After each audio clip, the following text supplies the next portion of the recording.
This is the world's most streamer is going to jail.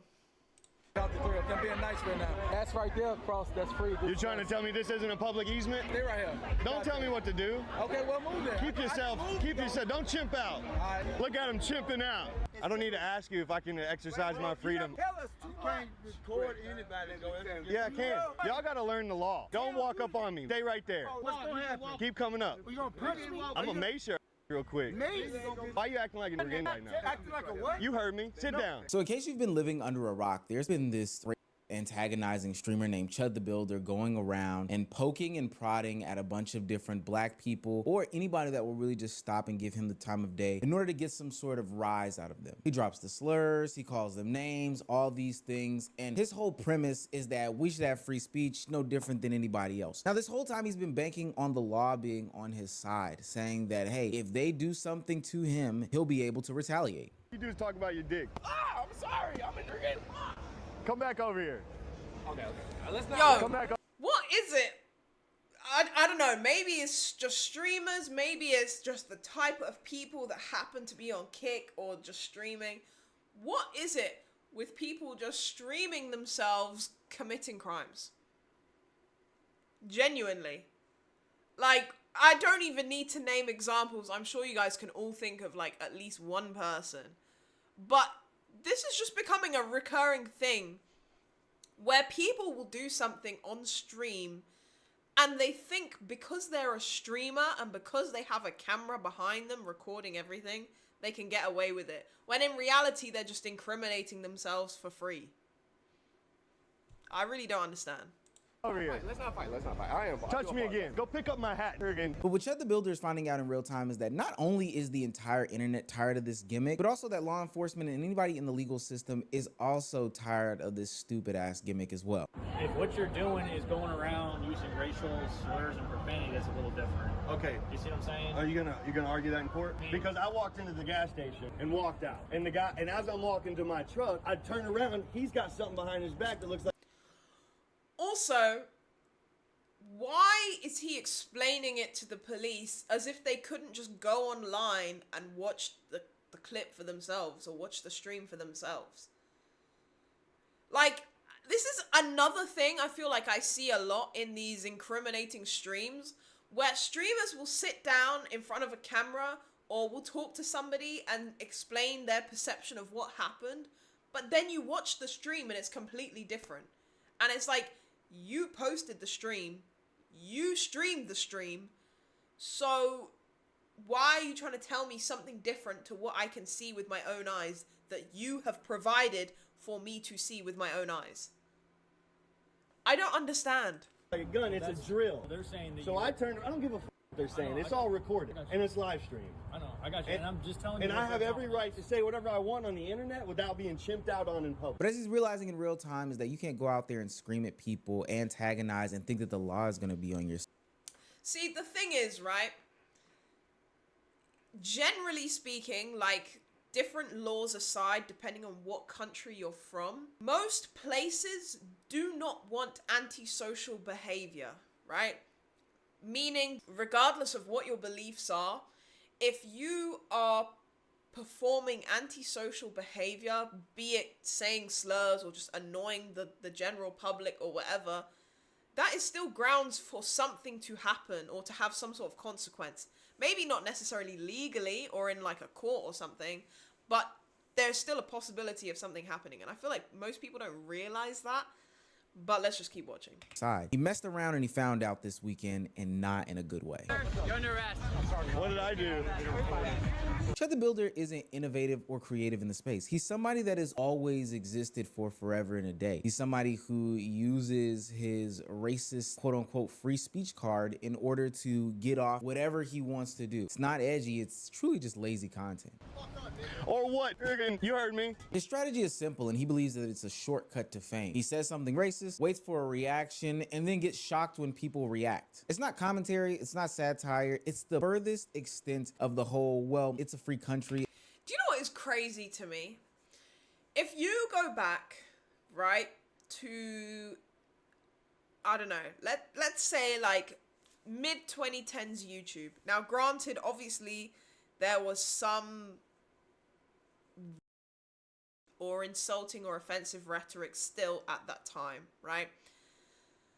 But the people that were putting out content on that platform, which was, in my opinion, the main major platform for social media at the time, people were not making all of their content just outright.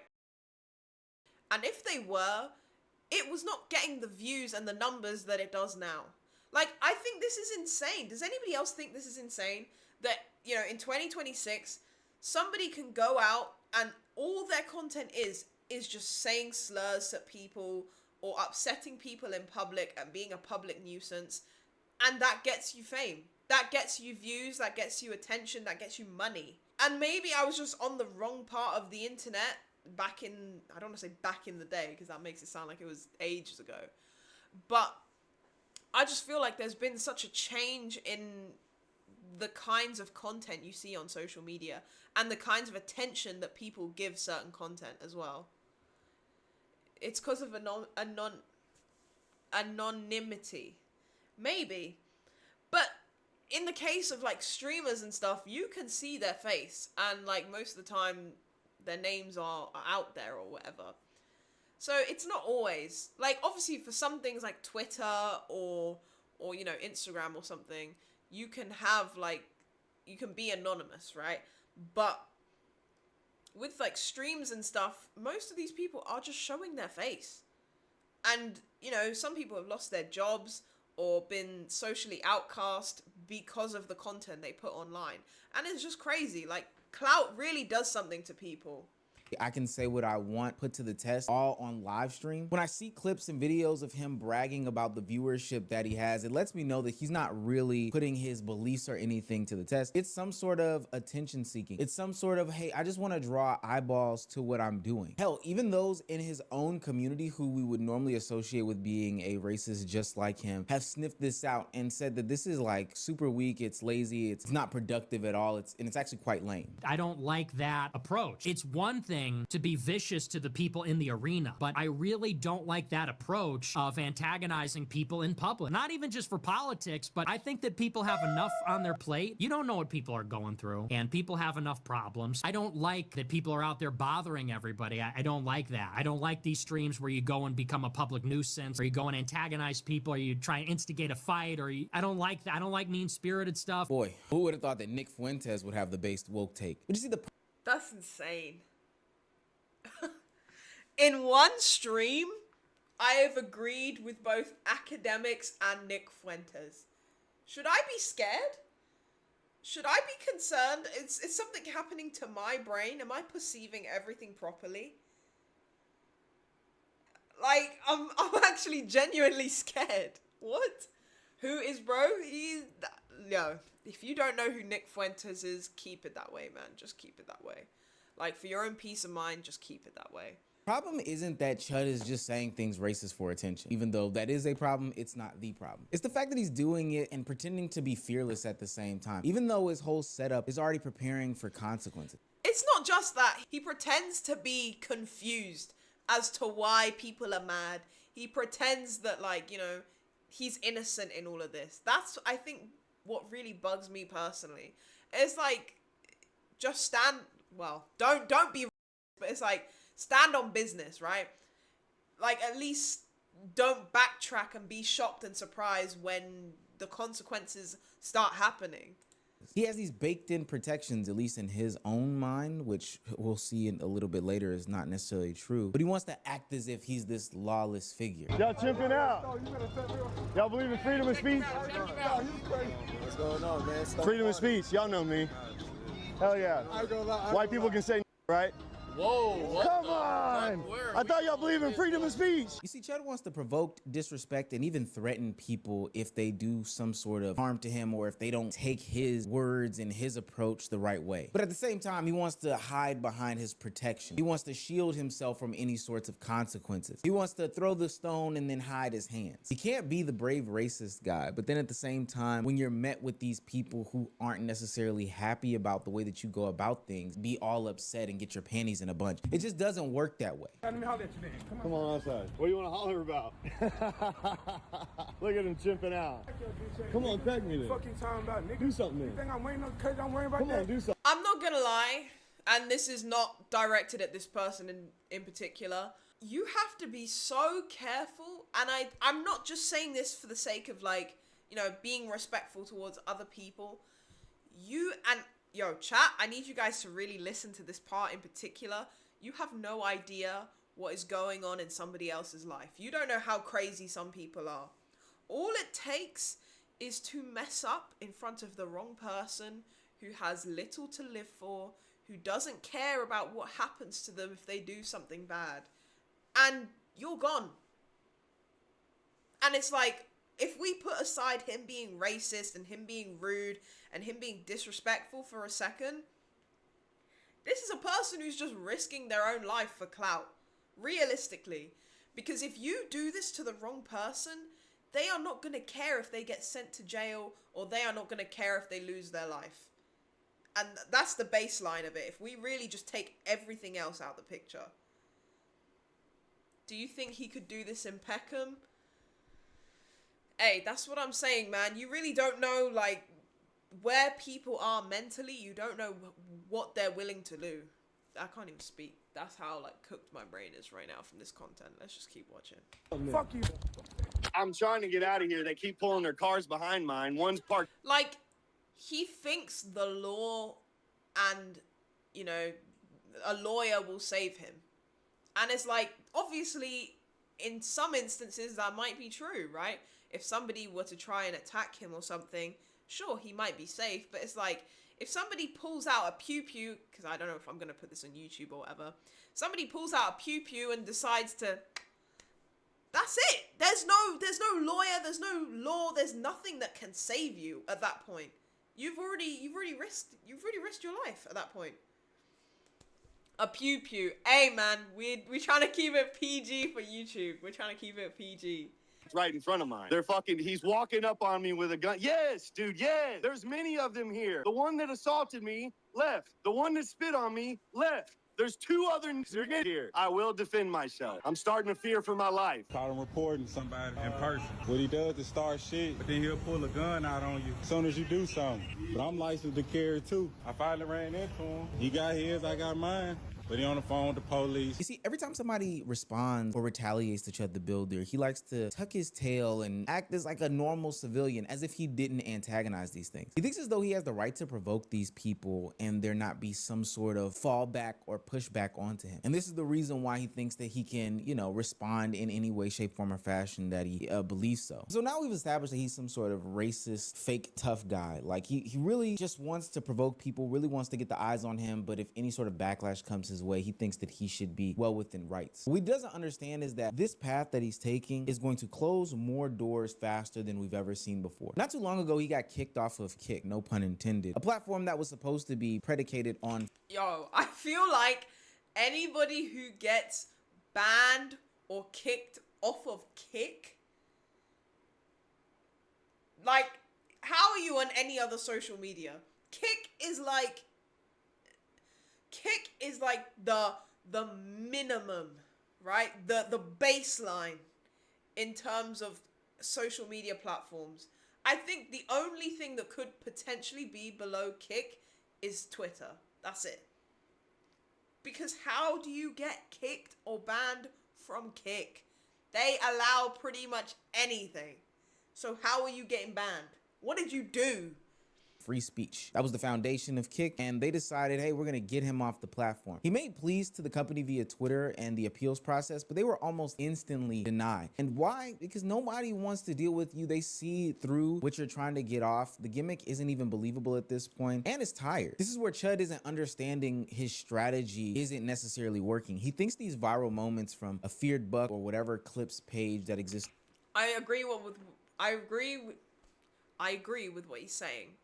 But I think what a lot of people, and this is not specific to this guy, what a lot of streamers and content creators aren't realizing is we are not back in 2020 anymore, right? We're not back in prime time where you could, like, do the whip nay nay and get put on the Ellen show. Like, you can have a viral moment nowadays and it not lead to anything. And people don't realize that. I think people think, you know, oh snap, I had one TikTok that got like 5 mil, time to pack up my things and move to LA to become a TikTok star. Like, that's not the reality we live in anymore. You can't just have one viral moment and live off of that forever. Like, we are evolving into a time period where, I'll be real, most people who post on TikTok, as long as you post something that is somewhat digestible, you will probably get like a viral TikTok or a viral video or a viral clip. Like, we are just entering a different era now where that doesn't necessarily lead to a life of fortune or whatever. On Twitter are proof that, hey, this strategy is working, like many others have done before. But as those others will tell Chud, gang, the million views that you get here and there on these other platforms from repurposing your clips aren't worth losing an entire platform, especially one that is monetizing you. Every viral clip isn't some sort of 1 mil views used to mean something. Yo, facts, man. Yo, back in the day, if you hit 1 mil on YouTube, you were basically on par with every A-list celebrity, man. That was like a handful of YouTubers that had 1 mil. That meant something. Nowadays, there are hundreds and thousands of channels that have over 1 million subs, let alone views, that you will just never know. You will never even hear of, because it's commonplace now. Like, 1 mil used to genuinely be like an insane feat. And that's not to take away from anybody who's gotten 1 million, because it's obviously still an amazing thing to achieve. But it's like, socially, it just means something different now. When in every million views, especially ones that don't go directly to you, isn't a marker of success. But what that viral clip can do is show companies why they should not work with you. And so once these platforms start to see you as a liability, you're faced with two decisions. It's almost like that Green Goblin mask. You either go down the path of changing your content and fixing your ways, or you find a new platform, shrinking into smaller spaces, but doubling down into what you are known for. And ultimately, that's what Chud did when he decided to switch platforms to Pump, one of these offshoot platforms, and double and triple down on the racist rage baiting content. Did you just hit me, bitch? I will fucking You hit just you. did. Fucking try me, bitch. Try me. All y'all going to jail. Tell the boys to follow me on Instagram at They Love It. Only if you believe in freedom of speech. I believe in freedom of speech. So white people can say no. We're good. My girl did a full 180. What the hell is Pump? Yo, you tell me, man. I've never heard of I'm not reading that. That's a crazy sentence. Let's just keep going. You wouldn't do shit, bitch. What are you mad about a word for? What'd I say? Again, does that bother you? Now, for the sake of the viewing audience, I'm not gonna play any more clips where this white man says the hard R N-word. I feel like it's unnecessary and redundant. You've got the gist already. But this ultimately just goes to show you that he doubled and tripled down. This is where the shock tubers kind of lose the plot. Instead of learning from a lesson in which maybe what I am saying or the way that I am approaching this is not getting validated by the masses, and you know, I should probably look deep inside and say, why am I doing this? They decide to double down, and doubling down is going to put you in a place and space that ultimately is going to lead you down a detrimental path, one that could potentially lead to your block getting knocked off. But that's not a threat. That's just the reality of the situation. Now, even to this day, Chud has been hanging on to this free speech concept, one in which he thinks will validate what he is saying about, you know, if he can or cannot do this. But you see, Chud the Builder's free speech defense is built on breadcrumbs and nothing more. They won't let me in here. They won't. Why not? I said the N-word on the internet. Now they say I'm just an un-American person because I believe in freedom of speech. Isn't that crazy? Well, considering that two of my boys are black, I can understand that. Why does that matter? It does. I don't like it. Just go ahead. You don't like freedom of speech either? Just go ahead and go. I'm gonna stand right here. Again. This older gentleman isn't somebody who's looking for some sort of clout or fame or notoriety off of Chud. See, Chud thinks that he can walk up to anybody and everybody and use this quote-unquote magical. I'm not gonna lie.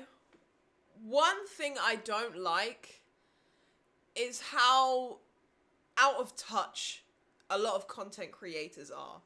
And like, obviously, I am not referring to myself. I'm a regular person. I stream on occasion. I'm trying to become more regular. For the people in chat who are about to attack me saying that I'm not consistent. I'm trying. But like, two big content creators, they are so out of touch and just assume that everybody wants the things that they want and everybody has the things that they have, when in reality that's not the truth. For example, this right here, this guy is assuming that everybody wants clout, everybody wants a chance to tell the world the Instagram handle or whatever. Not everybody wants that. I have met personally people in my life who would rather like walk on broken glass before they, you know, blow up online or whatever. Not everybody wants the same thing. Some people don't want to be online. Some people don't want to be known publicly online, and that's perfectly okay. You know, there is nothing wrong with that or wanting something different. And I just think it's so out of touch for people to be like, what? You don't want to be famous online? You don't want people to know who you are online? But yeah, I think people need to be more understanding. Or like, you know, you get these influencers in like New York and they're like, guys, I just spent $5,000 on my weekly shop. And it's like, you got people in the comments who are like, hey, I watched this and I'm not going to eat for the next 3 days because I can't afford to pay my water bill. And it's like, people are just so out of touch. And obviously, I'm not saying it's that person's fault, but it's just painful to see the contrast and to not understand that not everybody is the same as you. Okay, let's keep going. We'll get out of jail free card. Hey, free speech, I'm clear and I'm good to go. But the old man is telling him that just because we have quote unquote free speech in the United States does not mean that you are free of any consequences. Now, the old man ultimately does remove himself, and I am proud of him for not, you know, engaging with Chud. But this is the part that he just doesn't understand. And this is the same old tired gimmick that honestly for a long time we've been trying to dispel on commentary, YouTube, and most of the internet, is that freedom of speech does not mean freedom of consequences from your words, specifically from the general public. You're not defending some sort of principle. If you were defending some sort of principle of free speech, there are 11 million ways that you could go about with the whole free speech concept. And this is why I never got When those do you people. draw the line with free speech? What do you mean by that, seat? Explain a bit further. What do you mean? The people that believe the free speechers. They're not talking about people who have truly been silenced of their words. They're not talking about people who have been quote unquote fired or canceled by their jobs because of things that they have said or seen some sort of government intervention based off of words they are placing. No, they just go around the internet and say a bunch of slurs and do a bunch of racist things, drop racial epithets, all these different things in the name of free speech. There are challenges on free speech daily that go on in this country and worldwide. And the only way that these content creators can ever seem to find a way to help in the fight of free speech is by going around different towns, cities, blocks, dropping slurs and seeing if the average everyday person has a problem with it. It baffles me. It's really beyond me, and it really just exposes the grift that they're trying to get off. And the grift isn't just getting exposed to us as the consumers on social media. We also have to remember these are real life people as well, and these people have real life jobs. See, Chud thinks that he can hide behind the fact that, yo, this is freedom of speech. I should be able to do and say whatever I want without any sort of intervention or consequences or retaliation. But as he's finding out quick, fast, and in a hurry, there is a legal system that is used to protect American citizens from people just like Chud. If what you're doing is going around using racial slurs and profanity, that's a little different. Okay. You see what I'm saying? Are you gonna argue that in court? Because I walked into the gas station and walked out, and as I'm walking to my truck, I turned. I think everything we're about to watch following is already kind of been talked about. So we will end this segment here. Also, I'm tired of talking about the same... Excuse me. I'm tired of talking about the same thing over and over again. We've really hammered home the point I'm trying to make.